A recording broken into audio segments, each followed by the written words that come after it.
participating, along with Senate colleagues and outside experts who are here today, at least WebExing in if they are not physically here. The COVID-19 pandemic is creating many problems for Americans, but particularly burdensome for new parents. Because of COVID-19, exhausted new parents are far less likely to have support from an in-law or a parent to help, who in normal times assist with newborn care, monitor for postpartum health issues, and help the new parents adjust.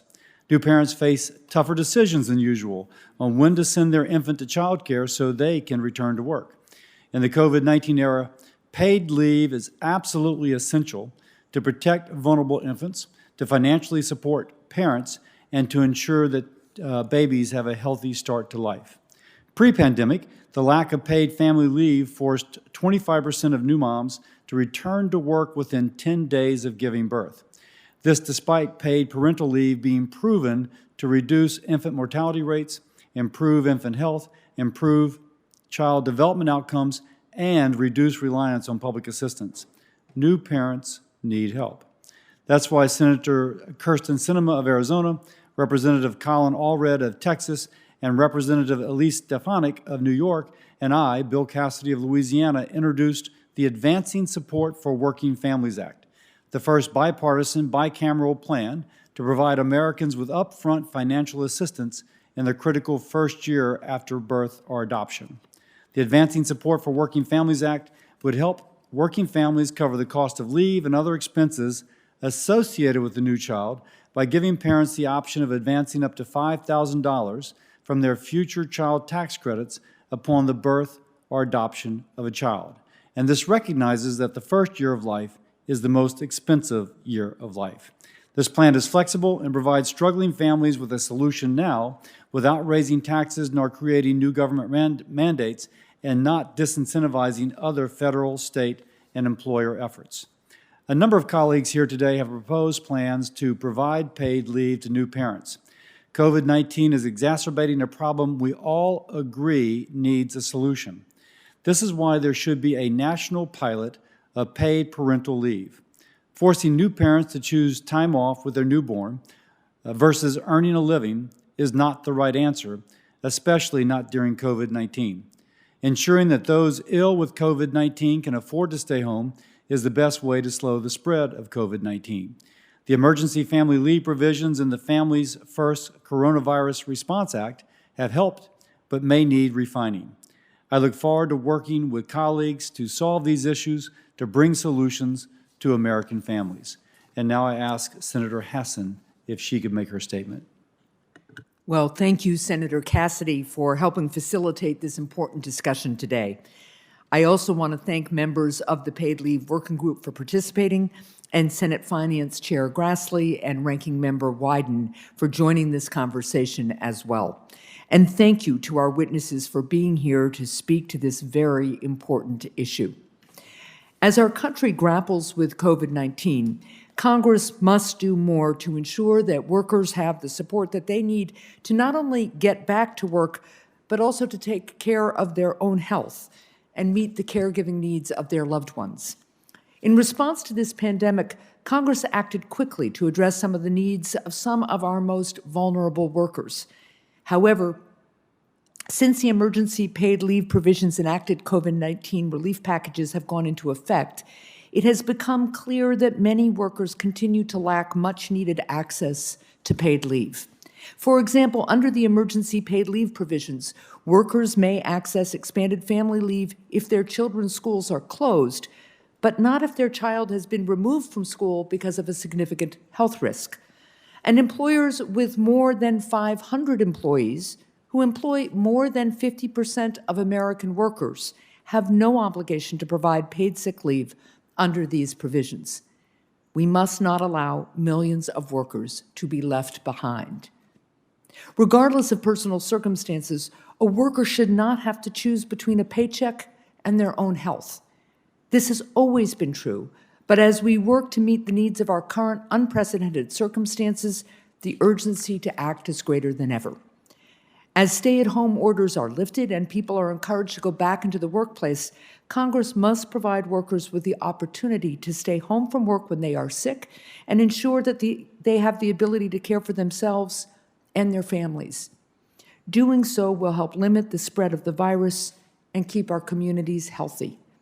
Keeping workers, families, and communities healthy is essential to a strong economy. Our country, and this Congress should, at this moment, finally realize that we cannot separate the health of our workers and the health of our economy. And while the COVID-19 pandemic has had a unique, far-reaching impact, long before this crisis began, families across our country have been forced to make gut-wrenching decisions about their own health and their families' well-being because they did not have access to necessary paid leave. If we fail to act at this critical juncture, this unacceptable state of affairs will continue long after this crisis recedes. I hope that we can all learn from this crisis and continue to work together to pass universal paid family, medical, and sick leave to protect workers now and for years to come. Our economy and our country will be stronger for it. Thank you. And now Senator Grassley. This is a national concern. Many families, millions of families concerned about this. Iowans are concerned about it, and that's evidenced by Senator, my colleagues' work on it, working so hard on it. Just over a year ago, I announced the formation of a bipartisan finance committee working group with Senator Wyden to consider the issues of family leave policy. This is such an important issue because so many American couples are working outside the home today. The COVID-19 pandemic has highlighted attentions to the issue of family leave. Before we begin, I thank Senator Cassidy and Senator Hassan for co-chairing this effort and the willingness to tackle a very major issue. I also thank our 4 working group members for their contribution to the family leave discussion: Senator Scott, Cortez Masto, Crapo, Casey, Young, and Brown. Our committee's working group has a challenging task to devise a list of family leave principles on which our committee members can reach bipartisan consensus. My hope is that today's roundtable will help the working group reach agreement on several important threshold questions. First, to what extent is parental and family leave already available to American workers in the competitive marketplace? Where do gaps in coverage exist, and what can we learn from jurisdictions that already have expanded their family leave policies to close those gaps? Second, if Congress is to legislate further in this area, what eligibility criteria and wage replacement rate should we use given budget constraints? How expansive should coverage be? And again, what can we learn from the examples of states that already have adopted paid family leave proposals? Finally, is it time for Congress to update the Family and Medical Leave Act to add more workers' protection? If so, what protection should be? Today, we'll hear not just from our Senate colleagues, but also from several outside presenters on these key issues. I welcome all the presenters to today's roundtable and thank them for sharing their expertise with us. I also want to welcome the members of our chamber who have agreed to discuss the competing proposals that they've championed to make paid family leave for more widely available. I look forward to a spirited discussion, and I want to thank Senator Ernst for presenting her views here because this is a very important issue in Iowa, and I compliment her for working on it. I yield. And now Senator Wyden by WebEx. Senator Cassidy and Senator Hassan, thank you both for leading this effort and to Chairman Grassley, good to be partnering with you. And let me see, because my colleagues have, I think, laid a good foundation.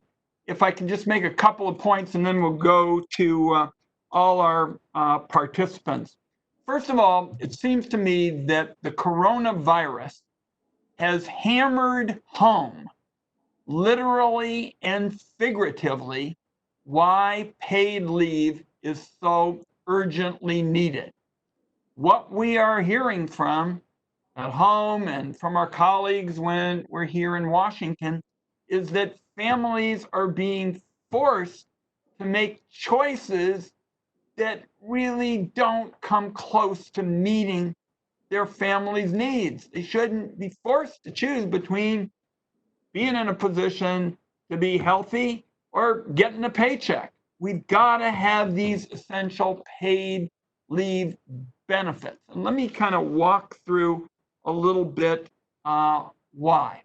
I support what Senators Gillibrand and Murray did to try to help close the gaps during the COVID-19 pandemic. I thought that made a lot of sense. I'm supportive of what they're doing.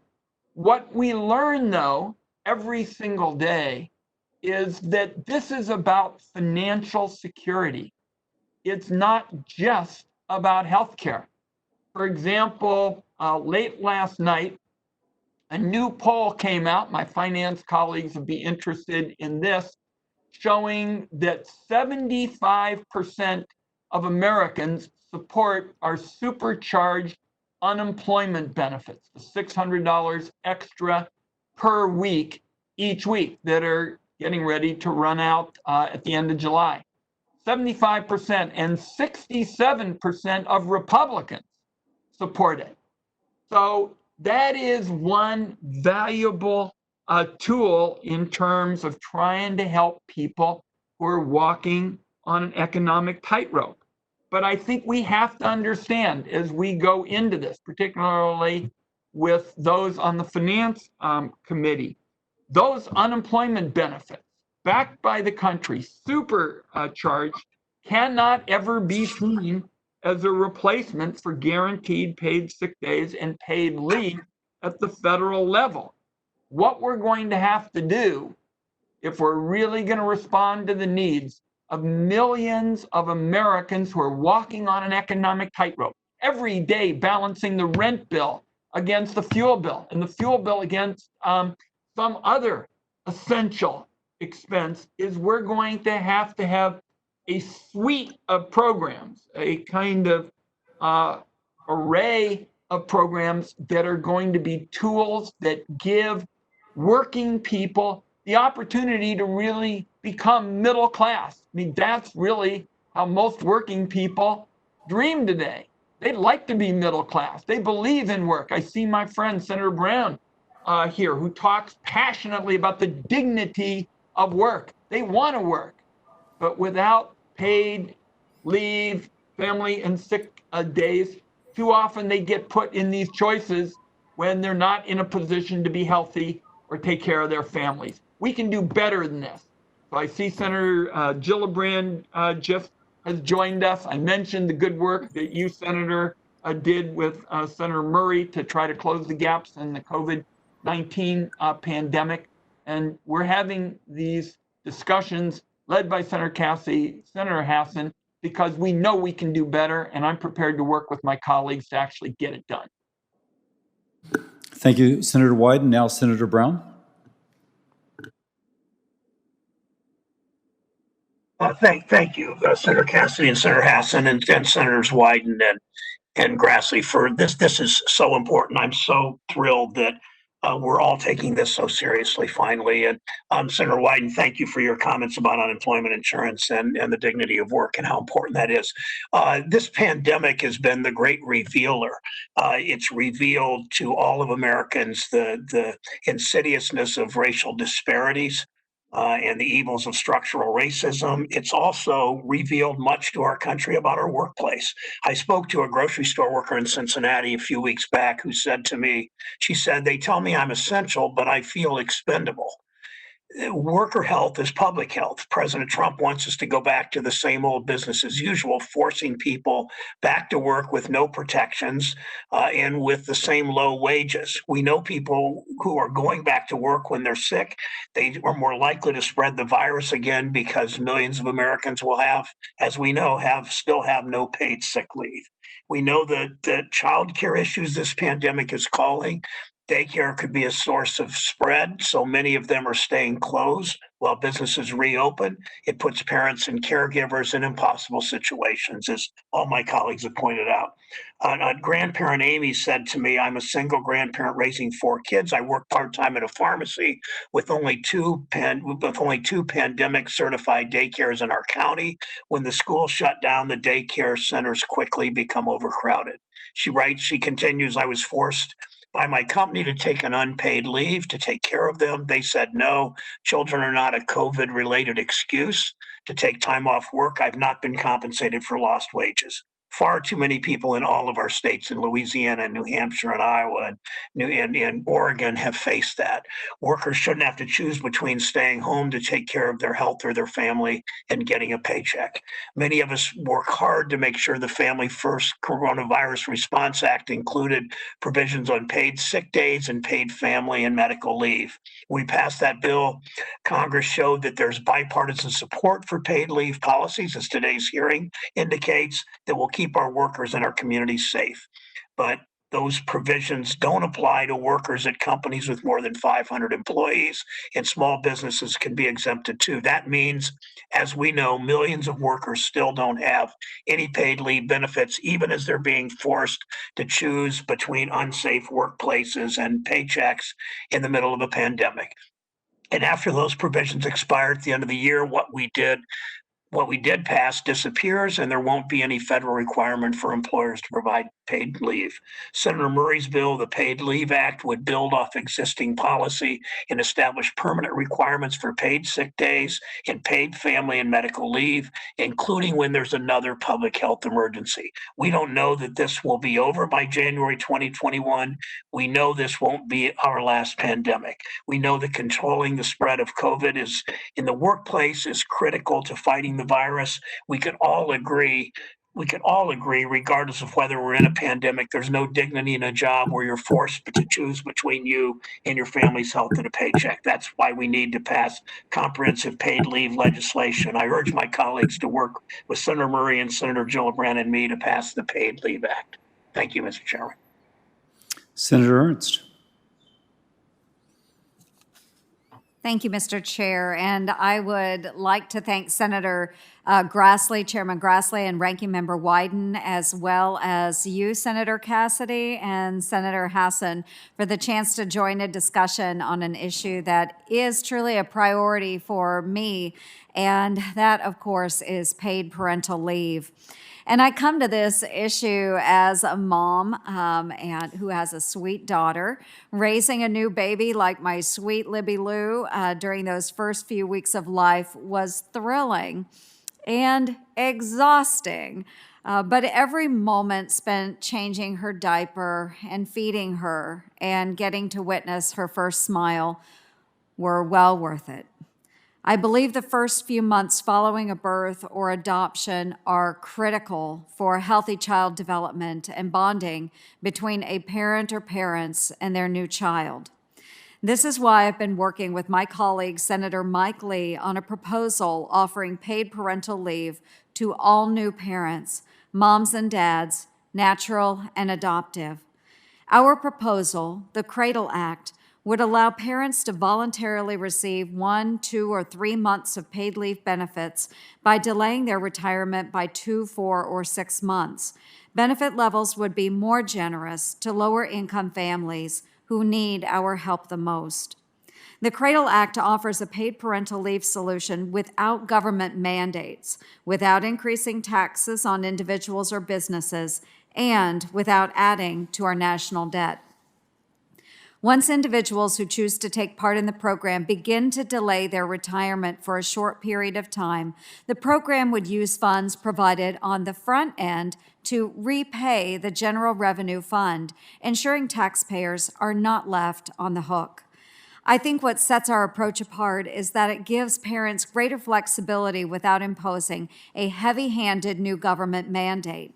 We all recognize that this COVID-19 pandemic has caused significant challenges for American families: health risks, financial insecurity, school and daycare closures, etc. My approach with Senator Lee is a win-win for families seeking relief and for small businesses who are struggling right now. Finally, I want to say that we cannot have a conversation about paid parental leave without having a conversation about childcare. Iowa has for years now had a growing childcare crisis that has only worsened since the pandemic started. It's the reason I've worked with many of you in this room on bills to address these challenges. Our economy cannot truly reopen unless working moms and dads know that their children are able to be in a safe environment. I recognize that we all bring a lot of solutions to the table, and the most important reason I'm here today is to be part of a solution. It is long overdue that our nation modernize family leave policies and remove barriers preventing parents from balancing work and raising a family. Countless working moms and dads in Iowa and across the country face insurmountable hurdles in taking time off to bond with and care for their new child. I look forward to working with you in a bipartisan manner to come to the aid of our working moms and dads by providing comprehensive paid parental leave solutions. Families across the nation are counting on us, and I believe that we should respond swiftly. Thank you very much. Thank you, Senator Ernst. Now, Senator Gillibrand. Thank you, Senator Cassidy and Senator Hassan, for inviting me to be part of this excellent hearing. We know that 8 in 10 workers in this country have no paid family leave. 6 in 10 have no medical leave. They are forced to make impossible choices between their families and their jobs that leave them and the economy in jeopardy. The Family Act would change that. It would create a comprehensive national program that provides 12 weeks of paid family and medical leave, during which a worker could earn 66% of their wages, all for the cost of less than a cup of coffee a week. That is the kind of program that could actually transform this country. The legislation is based on successful programs in states like California, New Jersey, Rhode Island, and my home state of New York. Employers and employees in those states and others using this model have already benefited, especially during the COVID-19 pandemic. A study from the Urban Institute found that California and Rhode Island's paid leave programs made it possible for workers to access benefits while a federal response was still being debated. And because those programs were already funded, employers didn't have to front the costs while waiting for federal reimbursements. If we'd had a national paid family and medical leave program in place, we could have quickly adjusted the funding and terms of that program to respond to the crisis and to contain the virus's spread by enabling sick people to stay home, parents to stay with kids, and to get better. Now, as states and businesses reopen, the risk of COVID remains. Until we have a vaccine, ensuring sick people can afford to stay home is still the best way to slow the spread of COVID and reduce demand on our healthcare system. Our COVID relief package made some progress in extending paid leave, but loopholes left 75% of workers out. We have to do better. The House-passed HEROES Act would close those loopholes and provide a measure of security as parents struggle with children home from school and home from daycare. This crisis has also shown us why only offering paid leave benefits to new parents is not nearly enough. Even before COVID, 75% of people using unpaid FMLA did so for non-new baby related reasons. Universal paid leave would also level the playing field for large and small businesses competing for the same employees. In 2018, 1 in 4 workers at large companies were offered paid family leave. At small businesses, it was only 1 in 10. We must extend emergency leave through 2021 and expand it to cover all workers and all FMLA reasons. And we must simultaneously develop a permanent national paid leave program. COVID has put a magnifying glass on what working families in big states and small states, conservative communities and liberal ones, they have all known for long. Forcing people to choose between their families and a paycheck is wrong for our families. It's wrong for our economy, and it's wrong for our country. Thank you, Mr. Chairman. Senator Rubio. Thank you. Thank you, Senators Cassidy and Hassan, for hosting this event and for inviting me to speak today. I think this is a pretty interesting issue. 5 years ago, it was really sort of a one-sided issue and was not getting a lot of attention. And I think one of the great developments in American politics over the last 5 years is the growing recognition across society and both political parties that the issue of paid parental leave is one that needs to be addressed, that it will not simply and solely be addressed by market conditions. It also is one, I think, that reflects a reality, and that is that the most important institution in all of society is the family. It's the first school that any child will attend. It's the first government that any of us will live under, and it is the place where you learn the values and the examples that allow you to thrive and become a successful person. And so it behooves us as a nation to make it, to do everything we can to be pro-parent and pro-parenting. And one of the challenges that people face, of course, is that in times in which they need to be with their children, it may not be financially possible. The irony of paid leave is the less you actually need it, the more likely you are to have it. And those who could most benefit from it are the least likely to have this benefit provided from their employer. And so I, along with others, have spent a number of years now trying to find a way forward that doesn't grow the national debt, doesn't create burdens on the private sector hiring, but addresses this challenge. And since then, we have seen a number of proposals, including the bipartisan one from the Chairman, Senator Cassidy, and Senator Sinema, that's out there. So this is important. I think in the era now of this post-pandemic era in which so much of our economy has been disrupted, but I would argue that some of it has been permanently changed, and a lot of it negatively, but there will be some reinvention that will happen as a result of some of the things we have learned in our learning, that there might be unique opportunities within that to begin to explore things we can begin to test and try to see how they work. So, and I know that there's been an effort, for example, to potentially get some sort of a pilot program going in this next round, and it's one I'm interested to hear more about. But I'm just glad you called this forum, because I hope the message that it sends is that there is growing bipartisan recognition and support for the idea that this issue is one that we need to confront. It's a 21st century issue that impacts millions of Americans, and one that I hope that we can actually get a result for the American people that addresses this challenge without unintended and unanticipated consequences. So again, I just thank you for the opportunity to speak about it. I encourage everyone to review our New Parents Act that I filed with Senator Romney. It is similar to the Cassidy-Sinema proposal, which uses the child tax credit, but we both try to get at providing generous and flexible parental leave at no budgetary cost. So again, thank you for the chance to address this, and thank you for holding this hearing. Thank you, Senator Rubio. And now our first witness, which will be Adrienne Squier, who's the leader of the Bipartisan Policy Center's Paid Family Leave Task Force. Ms. Squier? And we'll On behalf of the Go ahead. On behalf of the team at the Bipartisan Policy Center, thank you, Senator Cassidy and Senator Hassan, as well as Chairman Grassley, Ranking Member Wyden, and all the members of the committee for today's roundtable discussion. I am particularly grateful to Senator Cassidy and Hassan for founding and leading this important working group over the last year, and must compliment your hardworking staff, Katie, Brittany, and Evelyn, who've done a great job.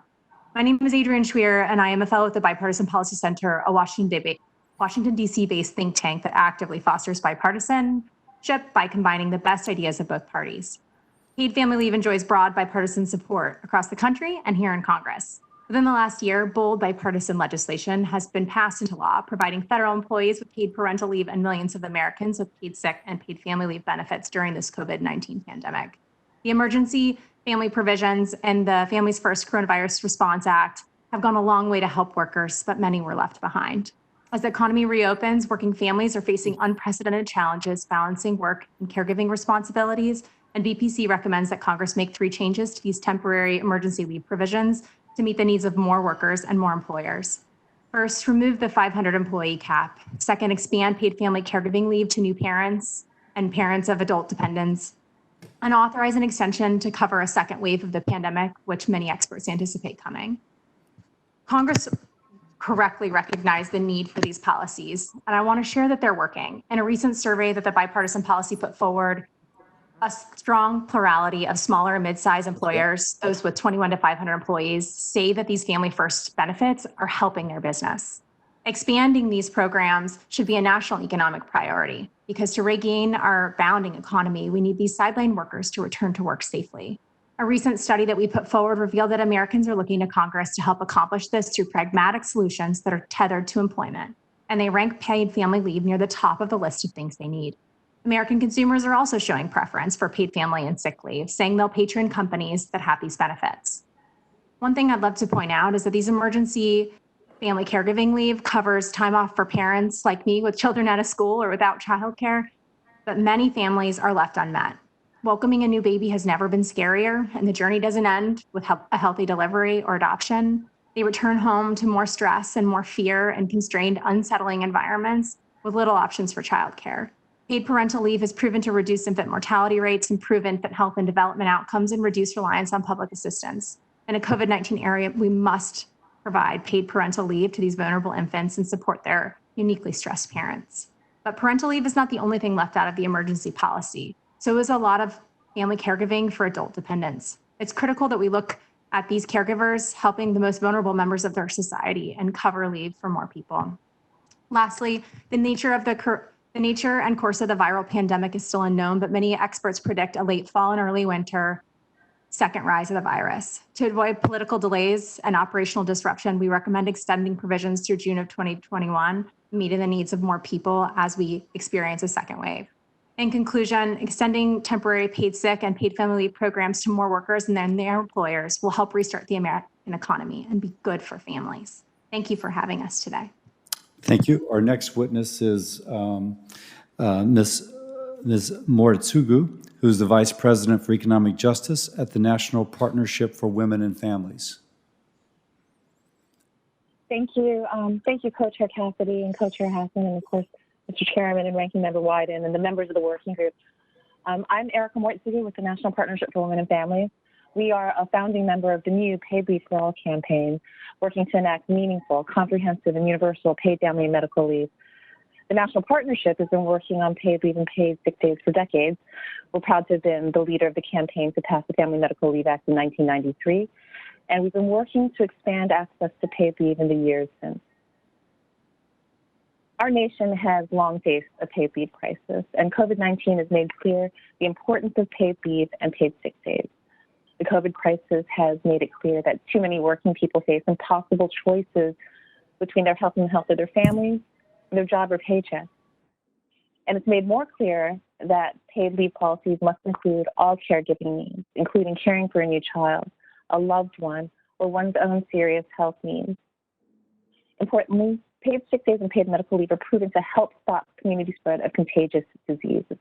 A recent study found that the general flu rate in places with paid sick days decreased by 5.5% to 6.5% after those protections went into effect. But 32 million U.S. workers don't have access to a single paid sick day, and only 40% have access to longer-term medical leave through their employer. The situation is worse for people of color and low-wage workers.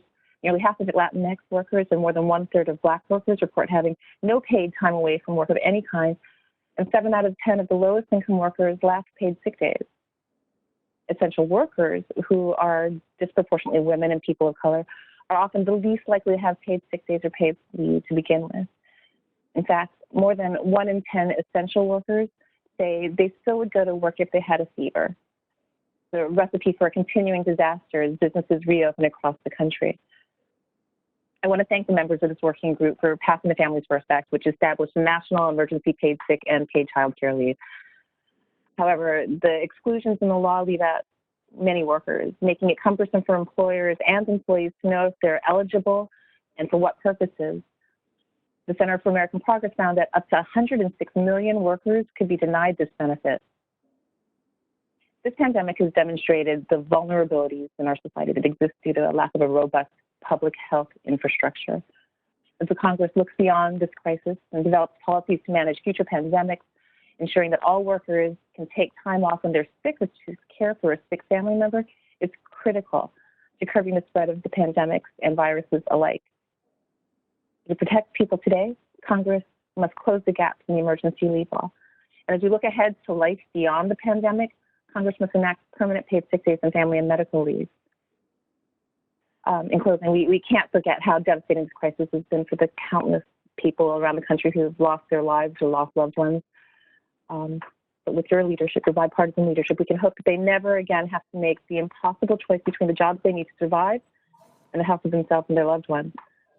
So thank you for your time, and I look forward to answering your questions. Thank you. And now, Ms. Lucas, representing the Independent Women's Forum. Thank you very much for having me today. I'm Carrie Lucas, president of Independent Women's Forum. Independent Women's Forum is a nonprofit organization dedicated to developing and advancing policies that aren't just well-intended, but that actually enhance people's freedoms, opportunity, and well-being. Paid leave policies have long been a top priority for IWF, both as a matter of public policy and as an issue that impacts us all personally as an employer. IWF employs 24 employees, many of whom are moms and family caregivers. And like every employer this spring, IWF faced employees with big challenges and the need for leave time in the aftermath of COVID-19. But leave is also an issue that comes up regularly. I have 2 employees on maternity leave right now, and I know that this impacts not just employees, but also an employer's bottom line. Americans overwhelmingly agree that it is important for workers to be able to stay home when they're sick and need to care for loved ones. And the pandemic reminded us that we're tied together. Decisions made about whether to stay home don't just impact individual families and businesses, but have implications for communities and our healthcare system. Yet the coronavirus also showed us that we need workplaces that are flexible and innovative. Policies and benefits that are needed for some workers aren't necessary or appropriate for others. Sweeping government policies that dictate precise employee benefits can discourage the development of win-win relationships between employers and employees and ultimately leave workers worse off. Undoubtedly, proponents of new government paid leave entitlement mandates or programs hope to help women and low-income workers, but experience shows again and again that in fact it is women and low-income workers who end up paying the largest cost in terms of lost opportunities and lost income from these government interventions. That's why as we look forward, the top priority should be, number 1, to create an environment and economy that gives people the opportunity to find work that meet their unique needs. It hasn't really been mentioned, but there are millions of people who lost their jobs in the wake of COVID-19, and for them, getting employment is just as important as having paid time off. We need to encourage employers to provide paid leave benefits voluntarily. Before COVID-19, employers were increasingly offering paid leave benefits to workers, and we need to get that trend back on track. We need to focus government support on those who need it most, especially low-income workers who are least likely to have employer-based paid leave benefits. And we need to make it easier for employers to prepare for time away from work by facilitating savings and allowing people to bank comp time. And then we should develop new options, such as allowing people to front-load tax credits or access a share of future retirement benefits when they need to take time off from work. Everyone agrees that workers need to be able to take time off from work when they are ill or need to care for loved ones. The question is, how best can we provide this support without destroying true job flexibility and without taking away employment opportunities from women and low-income workers? We can find solutions by keeping these principles in mind. Thank you again for including me today. Thank you, Ms. Lucas. And first will be Senator Young, who's got a hard stop at 15 till, so line you up first. Well, thank you so much, and I'm so grateful we're having this hearing. There is no substitute whatsoever for the role a parent can play in a newborn child's life. I I happen to benefit from having grown up in a strong atmosphere. We were a stable middle-class family. I know it's fashionable when you're in elective office to compete over who grew up in the smallest log cabin. But I would like to bring to all other Americans the opportunity to ensure that they have a mother or a father, as the case may be, during those earliest stages of life, who is able to spend time with that child. And we need to come up with a model, as I see it, that is flexible enough to accommodate the varying needs of different types of businesses, and also flexible enough to accommodate the differences across different geographies, knowing that many states have already addressed this. COVID-19 has already greatly impacted our economy, impacted our businesses in a significant way. And so many of our businesses, I know because I've heard from them, cannot afford mandates. And they're going to need time and resources to recover from this let's hope once in a lifetime pandemic. The proposal I have drafted, in short, and introduced last summer is particularly relevant right now. It's called the Support Working Families Act. There are two features I'd like to highlight. Number one, it allows new parents, any working new parent in America, to access a short-term loan capped at $6,000 from future tax credits, like the child tax credit or the earned income tax credit, without placing unworkable mandates on employers and taxpayers. So no unworkable mandates on employers or taxpayers. And then the second component, the second feature, if you will, is this proposal doesn't crowd out existing programs offered by employers or existing state programs. Rather, it fills in the gaps that need to be filled in. So I know many of my colleagues have introduced thoughtful proposals that differ from my own. I believe that this is a creative and realistic proposal, one that frankly can achieve a measure of consensus across party lines and different philosophies. And it's a way to address the immediate needs of working families while protecting our businesses during this difficult time. So thank you for the opportunity to make a statement here. Would it be okay with our two chairs if I ask some questions of the witnesses, or? You have 4 seconds left. Okay, all right. Well, I have no time to yield back, so. Okay. Yes, thank you. Yeah, thanks. Senator Cortez Masto. Thank you. Let me just say thank you to Senator Cassidy, Senator Hassan, and Grassley and Wyden for having this discussion today. It is so relevant and important. I thank you to all the panelists. Let me just say, I'm from Nevada, and I will tell you, in Nevada, even unpaid leave under the Federal and Medical Leave Act is inaccessible for 63% of working people. As you know, we are a hospitality-based industry. In Nevada, there's a 12 percentage point gap in labor force participation between men and women, in part because the United States lacks that family-friendly policies. I also know nationally, if women participated in the U.S. labor force at the same rate as women in countries with paid leave, our economy would benefit from more than $500 billion in additional economic activity each year. So let me ask you this, because this is a topic of discussion in my state. There are many of our hotels and casinos that actually have implemented paid family leave and are spearheading this, but there's more work that needs to be done, as we can all see. So, and I guess let me just ask this question to all the panelists. How would a national paid leave policy help workers with non-traditional work schedules? And in Nevada, because we are 24/7, you've got to remember, we have people working day shifts, swing shifts, and graveyard shifts.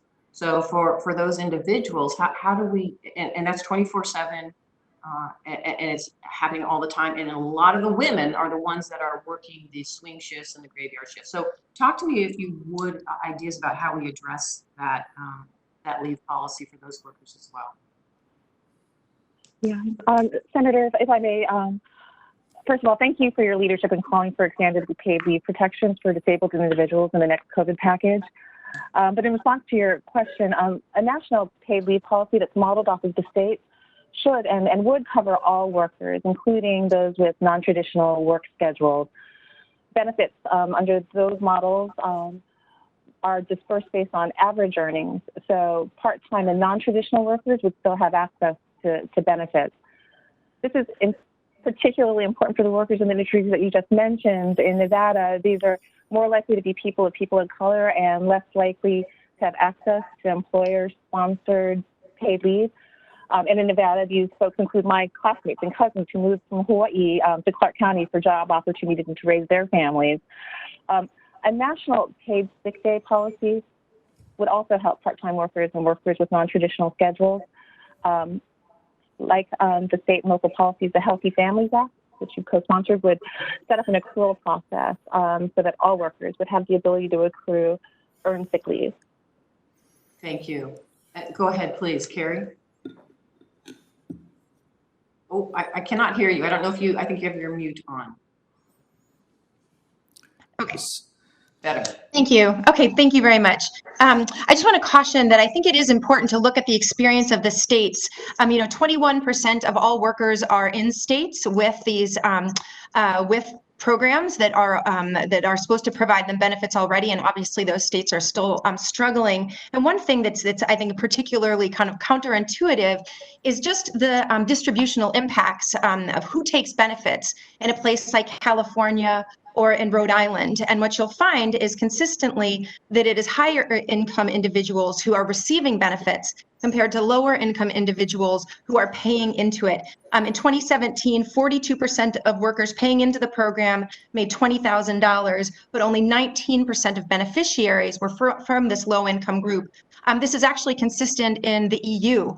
There's often a problem where these end up being, it's been referred to as a transfer payment from poorer workers to high income workers. So I just want to caution that the states really show us that if you're taxing people and imposing a payroll tax on people, that on that first dollar, it often ends up that it is low income workers who end up paying in but not receiving benefits, and their situation is worse off.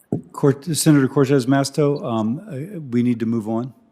Yes, thank you. I noticed my time is up. Thank you. Thank you. Senator Casey, are you still on? Yes, no. I guess not. Senator Gillibrand. Thank you, Mr. Chairman. Urban Institute data has shown that state paid family and medical leave programs helped a surge of workers affected by the COVID-19 pandemic. In California, family caregiver claims, including when the parent doesn't have access to childcare, jumped by 43% in March. In Rhode Island, they tripled from February to March. This data demonstrates clearly that by having an established paid family and medical leave program, the programs could be retooled quickly so that working families were able to get responsive access to help. Do you agree that a national program that covers the entirety of caregiving needs would have provided our country a strong foundation to help these working families respond quickly to the pandemic, saving lives and mitigating the economic pain and uncertainty these families face? This is to each person. Senator, Erica, you want to go first? Yeah, I'd appreciate. Thank you so much. The answer, yes. When families are facing a health or caregiving crisis, the last thing they need is additional uncertainty about whether they're going to be able to pay their bills. A well-designed national paid family and medical leave program like the one you've introduced could have helped workers quickly and efficiently, providing peace of mind and support and confidence. And as you said, it must cover all types of caregiving needs and all types of caregivers. New parents, caregivers for dependents and elders, in addition to needing to care for one's own serious health, especially as we now know in these times in the crisis. And we want to apply it beyond the so-called traditional nuclear family household that actually isn't and hasn't been the norm for most families, not in communities of color, not for military families or veterans or rural or where extended family and chosen family are the ones providing care. So while the emergency leave provided with employers has been a lifeline to workers who are covered, and thank you for that, we can all agree that asking employers to operate as a middleman to provide wage replacement benefits has not been an ideal solution. And so we can learn from the experience of communities, individuals now, to hopefully enact a national permanent policy. Adrienne? Thank you for your thoughtful question. I think it's a really important one, and deeply understanding what's happening in the states right now is a challenge facing the academics and the economists that study these policies, and much more needs to be done. The Urban Institute data is monumental in its reflection of what's happening, and I'm really excited and hopeful that we'll be able to dig more deeply into what's happening in the states with existing policies.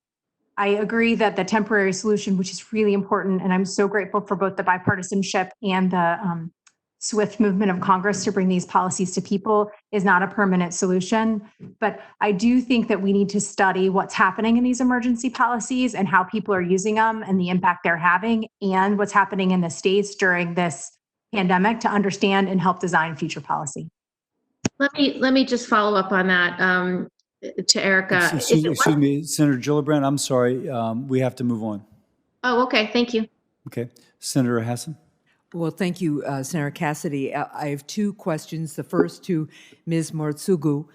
We are in the middle of a pandemic, and as we continue to grapple with COVID-19 and what that means for workers, I'd like to start by talking about paid sick leave and the unique public health implications when workers do not have access to paid sick days. Before COVID-19, the Bureau of Labor Statistics reported that less than 50% of the lowest quadrant of private sector wage earners had access to paid sick days, compared with 93% of the top decile of workers. These workers are often living paycheck to paycheck, making the choice to stay home without pay when they are sick untenable. Ms. Mortsugu, recognizing that Congress made important strides to address this, can you explain why further expanding paid sick leave access, particularly for lower wage workers, and addressing the broad employer exclusions in the Family First Act from the expanded paid sick leave is so important, especially during COVID-19, to help slow the spread of the virus? And I'll ask you to be relatively brief because I have one more question. For sure. Senator, thank you. So a single worker going to work can easily spread the coronavirus to dozens of coworkers in a single shift. But more than 1 in 10 essential workers and nearly 1 in 5 of the lowest paid essential workers say that they would still go to work on a day that they woke up with a fever. So it's beyond troubling that at least 68 million workers are not covered by the emergency leave policy because they work at large employers, and millions more may not be eligible because they work for small employers or are exempted as emergency responders, healthcare providers, and others. So we know that guaranteeing all workers access to paid sick leave reduces the spread of infectious diseases such as the flu by 5 to 6% in general, and up to 40% during a major wave. So absolutely, paid sick days and paid leave must be a basic universal protection for workers and for all of our health as a community. Thank you. And to Ms. Squier, one of my priorities in working on paid leave policy has been to ensure that families have access to caregiving leave. I'm happy that Congress expanded paid family leave to parents whose children's schools have closed, but I remain concerned about families who are facing new caregiving demands due to COVID-19 and may not be able to access the leave that they need. I'm particularly concerned about individuals who experience disabilities and older Americans who receive long-term care at home and services that may have been disrupted during this crisis, leaving family members to fill those needs. So, Ms. Squier, can you explain some of the unique caregiving demands that many families are facing right now and how Congress may work to address those in future COVID-19 relief packages? And I know we are almost out of time, so again, a brief answer, and then we can follow up with you later. Senator Hassan, thank you for that really thoughtful and important question. I will elevate one statistic that just came out a few days ago that has shocked me, and as a parent whose children are out of school and who really appreciates the work that Congress did to address that in this situation, 45% of voters say that they are caring for a loved one right now in the middle of the COVID-19 pandemic. And while 25%, a quarter of those people are caring for children out of school, the vast majority are caring for an adult dependent, an aging loved one, a loved one with a disability, or a loved one with a serious mental or physical illness. That's new data, that's raw data, that's what's happening right now. And I think it's important for us to dig down into that and figure out what we can do to help support these workers and these families. Thank you very much. Thank you, Senator Cassidy. Thank you. We're almost through. I will combine my questions with my closing statement, and then Senator Hassan will completely close. First, let's kind of clear up something for the record. The Families First Coronavirus Response Act did not include those with employers with over 500 employees because they typically already provide it, but if they had been included, they would have been eligible for a tax credit, and that would have ballooned the note. So I think there has to be kind of a, let's just kind of really look at the lay of the land. And I enjoyed each of your testimony, but Ms. Lucas, I really enjoyed yours, Ms. Lucas, because it kind of brought home that ill-considered policies punish low-wage workers. The Robin Hood in reverse, not just in Rhode Island, but elsewhere, was quite remarkable. Any comments on the impact of policies that, again, disproportionately funded by the less well-off to benefit the, I think you put it in one place, the leisure time of the better well-off? Not to minimize it, but I'm just trying to quote you. Ms. Lucas? Ms. Lucas, did I lose you? Apologies. You're absolutely right. It is important as we're talking about who we should be focused on providing support for, rather than having a massive new entitlement program that would have impact and change the employment contract of every single working American, including those who already are covered by state law and have state paid leave, or have benefit packages that they enjoy on their own, or that are self-employed. There's a lot of people who do not want to be put into a federal system. Why don't we focus on those people who actually do need it, who are low-income workers, instead of imposing a new payroll tax on them?